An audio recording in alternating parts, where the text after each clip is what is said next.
This video is an extract from an interview where an art professional shares their top tips for artists. If you want to watch the full 1-hour interview and get insights from an expert on how to reach the next level in your career, then click the link below and join the Art Ladder Mentoring Program today. Thanks for watching, and we hope you enjoy this video. Tonight's webinar is going to be with the one and only Sandra Higgins. She has worked in the art business for many years, first in her hometown of Chicago in the USA as an artist and art tutor, then in the UK as an arts administrator, curator, gallery owner. Today, she's based in Bath, where she has established her art advisory business, Sandra Higgins Art, and she has a very wide network of galleries, museums, artists, and she's going to tell us about her experience as a curator and art advisor. Can you tell us how you got started in the art world? I wanted to be an artist like many people. I've been involved in art since I was 12. I got a BA in printmaking, actually, but then I went back and got my advanced degree at University of Chicago and studied at the Bauhaus and the New York School. And I found that I liked living vicariously through other artists. I was more interested in the art history than in actually the doing of the works. And then I was invited to this country. I've been here over 30 years. I was invited to this country with Dartington Institute. I was a research fellow. And then when I finished that, I was the administrator for the Delphina Studio Trust. And so I helped start up the first Delphina Studios, which was actually in Stratford. And we created a little mini gallery, and we invited 7 British artists and 3 Spanish. And we created this wonderful collective, I suppose you would call it. And so that more or less got me thinking about having my own gallery. So when I finished, I began my own gallery in Mayfair. I'm afraid probably at the wrong time, in the 1990s. And everything was going splendidly until the 1990s. So I had a gallery. At that point, I specialized, because of my background with the New York School and with the Bauhaus and Kandinsky, the things that were my real interest.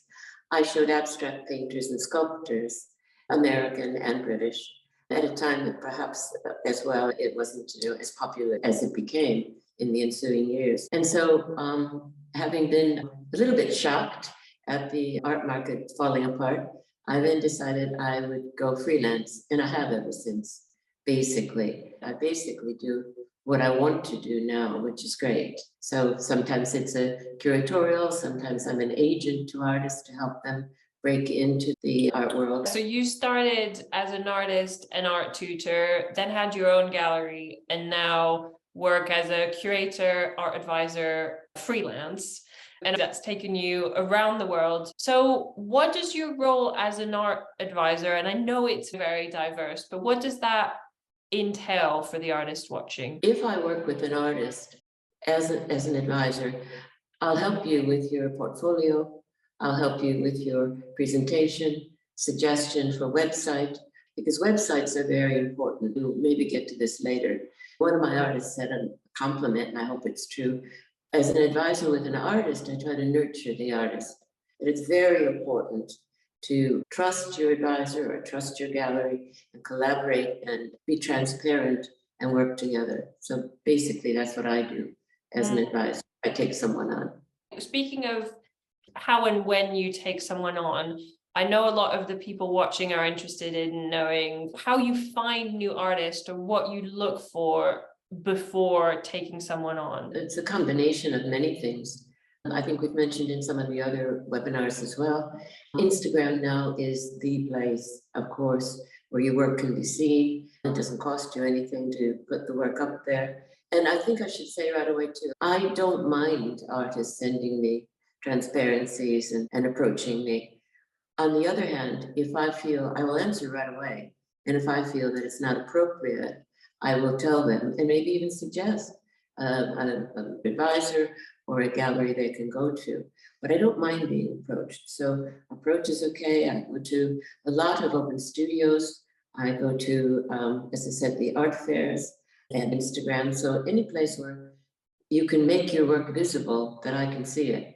But of course, the most important thing is recommendation. I know it's difficult as an artist because you want to be in your studio painting away or sculpting or something, but it's very important, I think, to be seen. And I think to go to openings and to speak with people and to just get your name out there so that somebody says to me, oh, I met so-and-so at the opening the other night. Do you know about her work? And I said, no, I don't. And then I go and look. So obviously, networking is very important as well. Are there any particular shows or open studios or open exhibitions that you pay attention to just keep your finger on the pulse or find new artists? It depends. Now I tend to go to the Discerning Eye, or the Wells Contemporary. I like to go to those that I know are properly juried, and then I'm going to find a good selection of work. Some of the others, I do go, and they are important. Some of the open studios where I'm at, in Frome and in Bath, I do go to those as well, because you can just never tell where the talent is going to be. So I support all kinds of levels, but I like to make sure that they are properly run and properly juried. If I like an artist's work, if they've approached me and I've said, yes, I think your work is great, I will definitely schedule a studio visit and go and see them, spend some time just to make sure whether or not I would like to work with them. So the selectors of an exhibition and the standing of the exhibition really gives you confidence that it's a good investment of your time, really, to go have a look. That's why I suggest that the artists enter these open calls, because there's nothing better than having your work juried, because that gives you a provenance, it gives you a quality. You're an art market expert, so are there any trends or any developments or anything that you find interesting that's happening right now? I think I'd be very careful with trends, is my advice, because trends come and go. And you can see, if you really go back in art history, when the abstract expressionists began, that was in response to Paris, and they wanted to move the art capital from Paris to New York. Then Rauschenberg came along with assemblage because they were anti-abstract expressionism. And then, I mean, you can just go on. So art moves in waves, doesn't it? And so you have the YBA, now figurative has come back probably because of David Hockney's influence. And then there's conceptual. The flavor of the month changes. So I'd be very careful. I think right now, in answer to your question, or at least I feel, the market is very diverse. I don't think there really is a trend or something that is better than another genre right now, which I think is very exciting because that's an opportunity for so many artists. And I think what an artist has to do is be true to themselves, really. And if you aren't trendy, as the word goes, you may be in a couple of months, or you may never be trendy, but then you can look at it and you're unique. Maybe you're not trendy. I don't think that one has to be that concerned with what is the trend. Because if you paint or sculpt or whatever, just to be popular, is that really being true to yourself? My big advice is to be genuine and to produce what you feel is your signature. And that takes time to find who you are and to find your message or your creative output into a cohesive group of work. And I do think it is important to be cohesive because that's what I look for. I look for continuity and consistency. Once you've found your way, unless you're Gerhard Richter, then you can do whatever you want.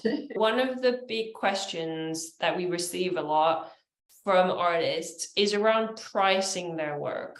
Do you have any tips on artists who are wondering how to put a monetary value on their work, whether it's difference between works on paper and canvas or small scale and large scale?